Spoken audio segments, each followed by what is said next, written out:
So our next speaker today is Emily Lloyd, who is Network Manager of the Amazing Emerging Minds Network at the University of Oxford. Emerging Minds aims to reduce the prevalence of mental health problems experienced by children and young people, with a focus on improving mental health promotion, prevention and early treatment. So I'll pass over to Emily now. Brilliant. Thanks so much, Zoe. Thanks for all your work setting this up. So I should be able to share my screen. Is that right, Zoe? Yeah, you should be able to. Yeah, cool. I just have a few slides just to talk through, so I just will share my screen if that's okay.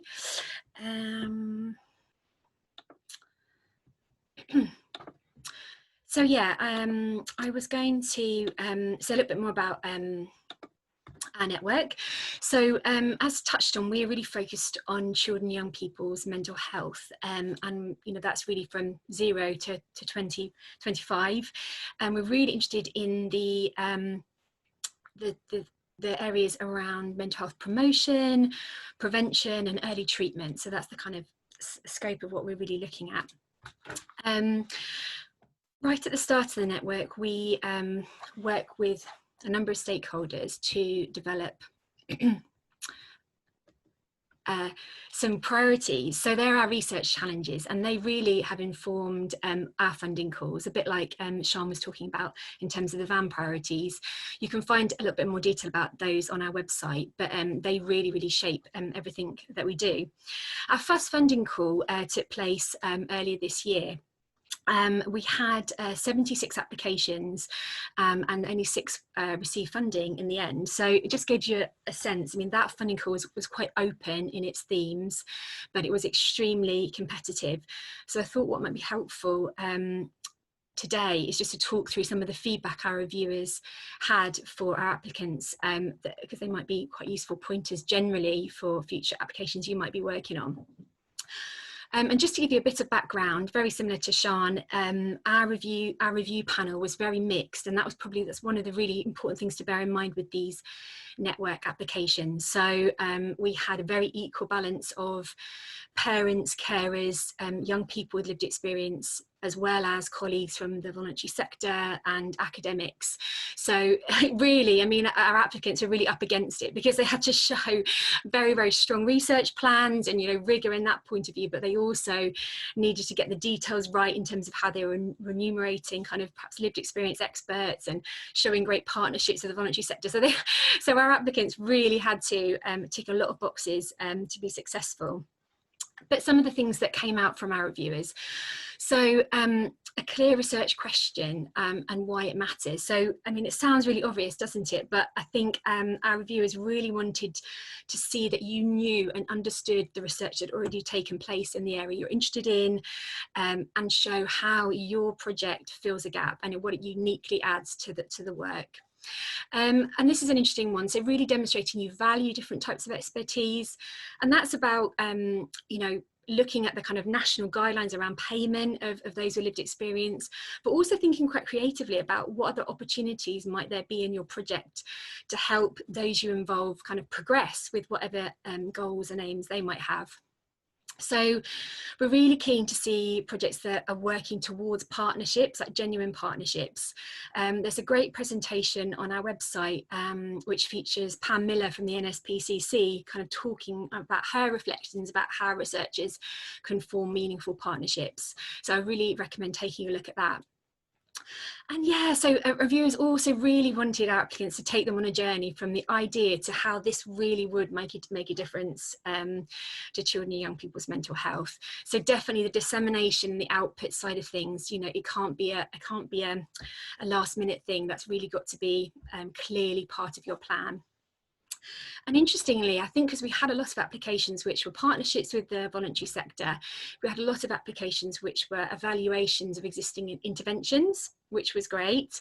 But we really, the feedback I think for the applicants was really thinking about what those evaluations are targeting. Is it feasibility? Is it effectiveness? What exactly are you trying to find out, and making sure it's useful. So, you know, how would your findings be helpful and accessible beyond that particular intervention or service? So, you know, perhaps it's about identifying core components or key ingredients that others can then, you know, use and benefit from. And there's a little website, part of our website, which contains a lot of resources for researchers around these aspects that I've talked through. So our upcoming opportunities, I wanted to mention we've got some really exciting new special interest research groups that are starting in January.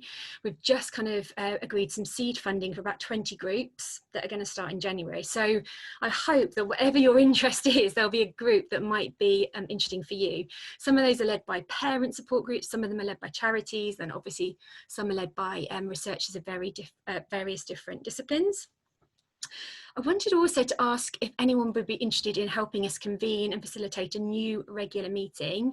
We're really inspired by what some of the other networks are doing, particularly Smarten do a kind of open lab meeting for their ECR. So if you would be up for helping me set up and run a new meeting, that would be fantastic. We really want to have a kind of regular session where we get senior researchers and talking to us, but also a little bit like Van are doing, kind of hopefully it can be a forum where we can support each other with different applications we might be working on. In terms of our funding calls, we have a big focus at the moment on our Voices, Power and Attitudes Research Challenge, which is really looking at how societal attitudes, behaviours and structures affect children and young people's mental health. We've got a particular focus on racism as well. So that is a big focus for us, and we're going to be launching a new funding call in February focused on that. So there will be some opportunities in January and February to hear more about that and the priorities that we're setting. At the moment, we're just trying to work with stakeholders and work with young people themselves on what the priorities are for that one. And the other one that is coming up, which I've got a big TBC there, but we hope that our final research challenge funding call will be launching in about March next year. And that's really focusing on how do we implement effective promotion, prevention and early treatment at scale amongst children and young people. So that might be scaling up something that's already working. How can we do that in the most effective and accessible way? The best place to kind of keep abreast of all these opportunities is, again, a bit like Sian was saying, through our newsletter. So we've kind of got the link there for you to sign up if you'd like to. We're also really active on Twitter, so that's probably the place we share things first, is probably on Twitter. Another thing we're going to be continuing in the new year are our cross-sector placements. So if you would like to have a chance to develop your skills and experience in settings outside of universities, then that might be for you. We've got ones currently running with the NSPCC, with Autistica and with the Centre for Mental Health. So there'll be more of those coming up in the new year as well.